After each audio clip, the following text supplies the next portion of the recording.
You know, I never thought Moby-Dick was the most interesting of Melville's books.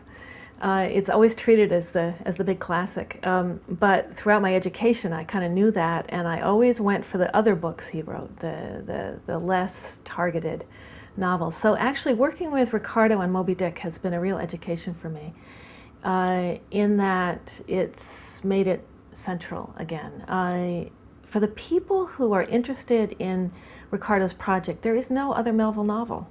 There's hardly another Melville short story. It's all Moby-Dick. And I had to be reminded of what's important about Moby-Dick. So one thing Ricardo asked us to do, he asked each member of the cultural project to write a little statement about why we thought it was an important book. And some of the answers were very revealing. One of my colleagues said, Moby-Dick is about character. It's about finding out who you are and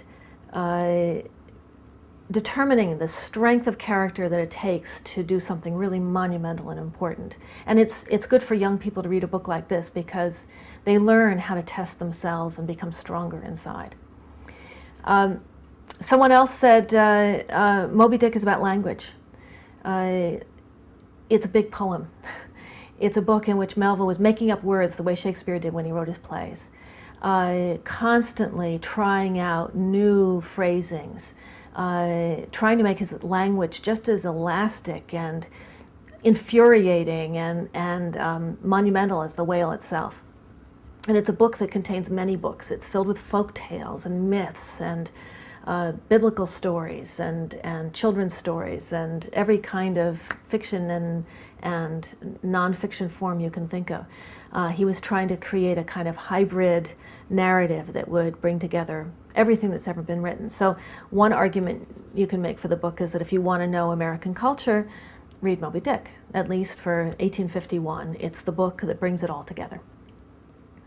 But I think what I saw working with Ricardo and his actors was that the book is a very simple story. People talk about how difficult it is to read, but the difficulty is not in the plot. The plot is men board ship, ship sails, encounters whale, whale gets away. It's nothing complicated in the plot. What makes it complicated is the interweaving of many points of view on that central plot, and trying to keep yourself afloat amid all of them. I think one of the things Ricardo says about that is very revealing.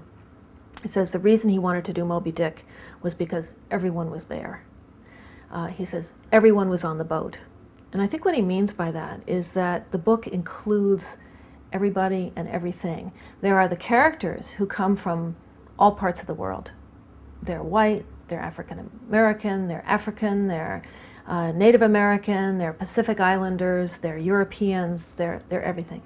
And then there are all these stories I just mentioned, interlaced in the text, that come from all parts of the world and all parts of history and philosophy and science and popular culture. So the interrelations among all these different voices create a kind of a lot of loud noise, a lot of interference perhaps between that and the plot.